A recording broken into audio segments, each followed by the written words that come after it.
Salut à tous, j'espère que vous allez très bien.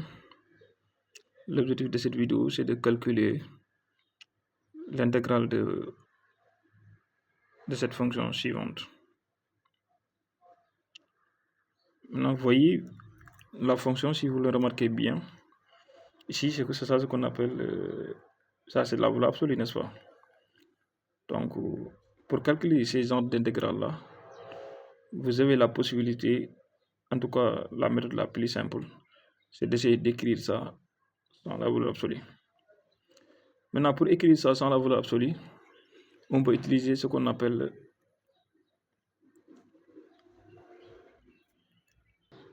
la relation de Sal.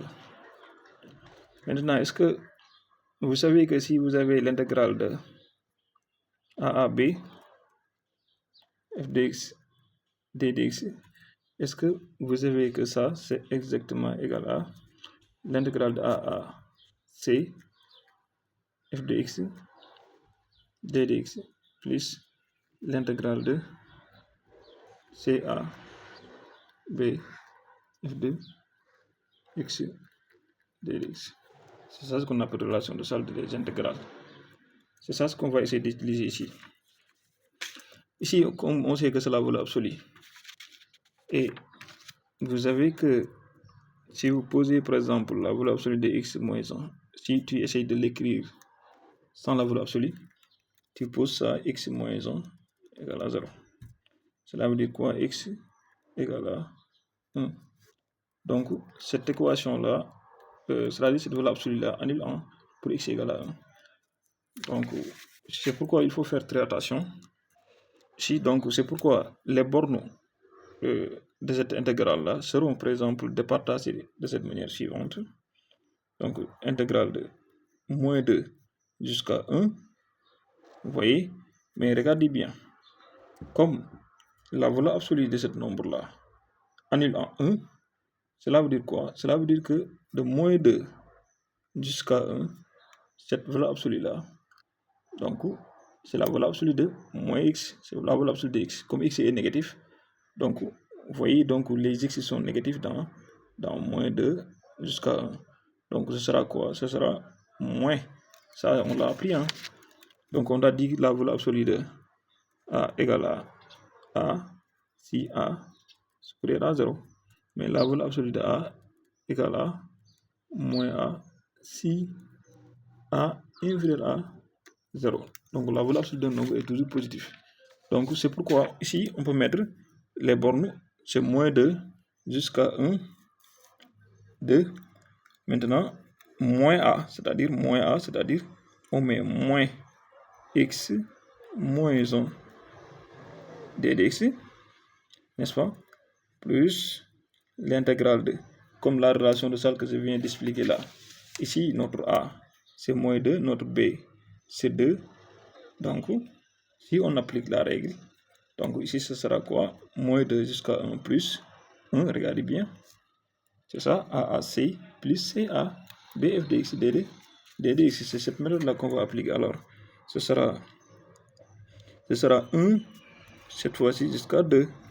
De quoi? De la fonction, parce que ici, comme x moins 1 est positif, alors il n'y a pas de problème. Donc la valeur absolue d'A égale à A, on met d dx. N'est-ce pas? Maintenant, ici, le moins, on peut par exemple l'entrer, hein? On peut la mettre dedans ou bien. Donc ici, cela veut dire quoi? Ce sera moins. Vous voyez, donc ce sera moins 2 jusqu'à 1. Moins 2, l'intégrale de moins 2 jusqu'à 1 de quoi? De 1 moins x d dx plus intégrale de 1 à 2 x moins 1 d dx. Voilà, cette expression-là, cette transformation donne celle-là. N'est-ce pas? Ça reste quoi? Ça reste que calculer la primitive. Vous savez comment calculer les primitives? Là, c'est pas l'objectif de cette vidéo, hein. Maintenant, on sait que si vous avez un réel, la primitive de cette réel-là, par exemple, si petit f de x, f égale à A, alors la primitive de f, ce sera AX. Maintenant, si c'est AX, la primitive, c'est égal à 1 demi de AX carré. Maintenant, pour vérifier cela, il faut dériver tout simplement. La primitive, ça veut dire quoi? Cela veut dire que quel nombre, c'est-à-dire quel nombre qu'on doit dériver pour trouver. C'est-à-dire, si vous avez une fonction, on te donne que f de x égale à, je ne sais pas, ax. Maintenant, la dérivée, si vous dérivez ce nombre-là, vous verrez que vous trouvez que f' de x égale à a. Voilà. Donc, c'est ça. Alors, maintenant, si on a 1 moins x, la primitive de 1,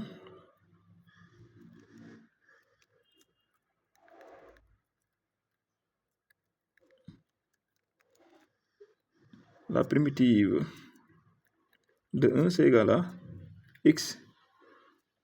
Et la primitive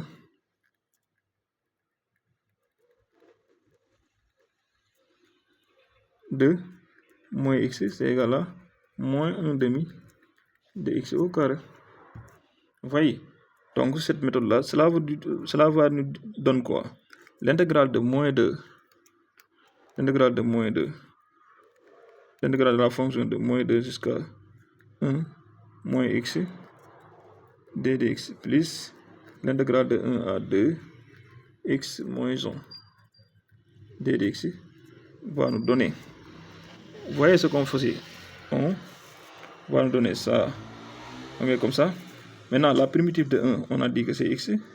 La primitive de x, c'est égal à moins 1 demi de x au carré. Les bornes, on insère les bornes. Donc, ce sera moins 2 jusqu'à 1 plus, on fait encore le crochet.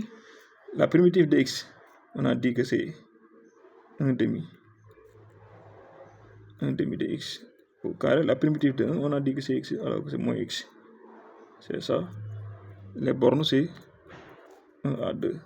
Ça ne reste qu'à calculer. Hein. Donc, tout ça, c'est égal à. On calcule f2. C'est ça la formule. Hein. C'est grand f2, b moins f de a. Voilà, il ne faut pas mélanger. Hein. C'est grand f2 b moins f de a. Donc, c'est ça, toujours, si on veut calculer. Alors, c'est quoi ici a et c'est quoi b? C'est ça b. C'est ça a, n'est-ce pas? Donc, on calcule. Donc, cela veut dire quoi? On va obtenir quoi? 1 moins 1 demi de 1 au carré. N'est-ce pas? Moins, on met la parenthèse. On calcule moins 2. On remplace tout simplement les x par moins 2, n'est-ce pas? Moins 2, moins 1 demi de moins 2 au carré. N'est-ce pas? Maintenant, on met quoi? On met plus. Regardez ici, parce qu'on a terminé avec celui-là. Donc, on est ici. Donc, c'est pourquoi on met encore le plus. N'est-ce pas? Maintenant, ici, on calcule d'abord f de 2, c'est-à-dire 2. On commence par 2. Donc, 1 demi multiplié par 2 au carré moins 2. Tout simplement, on met moins. On met encore parenthèse. N'est-ce pas? Parce que f de b moins f de a. N'est-ce pas? Ici, c'est 1 demi de 1 au carré. 1 demi de 1 au carré moins 1. C'est ça ce qu'on va calculer, n'est-ce pas? Ici, on calcule. Alors, 1 moins 1 demi. 1 moins 1 demi. Regardez, le 1 au carré, ça donne toujours 1 au carré, tout simplement, ça donne 1. Alors, 1 moins 1 demi. Ici, on met moins, on met parenthèse. Ici, moins 2. Regardez bien. Ici, on a moins 2 au carré. Le nombre négatif à la puissance paire, c'est positif. Donc, ça reste quoi? Ça reste 4 sur moins 2. 4 sur moins 2, vous savez que c'est égal à moins 2. N'est-ce pas? Plus. Donc, 4 moins 2, ça donne moins 2. N'est-ce pas? Maintenant, ici, plus, on calcule aussi la parenthèse. 1 demi, c'est 1 demi multiplié par 2 au carré. Donc, ce sera quoi? 4 sur 2, c'est 4 sur 2, c'est combien? Oui, 4 sur 2, c'est 2. N'est-ce pas? 2. 4 sur 2, c'est 2. Moins 2. Moins, entre parenthèses, le 1 demi multiplié par 1 à la puissance 1 carré, c'est tout simplement 1 demi moins Jean. N'est-ce pas? Alors ici, tu sais que 2 moins 2, c'est 0. Donc ici, ça donne 0. Ici, on calcule 1 moins 1 demi, ou bien on laisse comme ça, 1 moins 1 demi, parce que j'ai prévu quelque chose. Ici, 1 moins 1 demi. Maintenant, moins 2, c'est moins 4. N'est-ce pas? Moins 4. Avec le moins là, moins 4 ici, avec le moins là, ça donne 5. Ça donne plus 4, du moins. N'est-ce pas? Ça donne plus 4. Ici, ça donne 0. Déjà, on arrête là-bas. Donc, moins, regardez bien, 1 demi moins 1. Ça donne quoi? Ça donne moins 1 demi. Moins 1 demi. Maintenant, ici, on calcule 1 plus 4 moins 1 demi. Le moins 1 demi là. Le moins 1 demi et le moins 1 demi là, ça donne plus 1 demi. Avec les deux là, ça saute. Donc tout ça c'est égal à 5. Vous voyez. Donc l'intégrale, donc en conclusion, l'intégrale de moins 2 à 2 de x moins 1 dx égale à tout simplement 5. Voilà le résultat qu'on cherchait.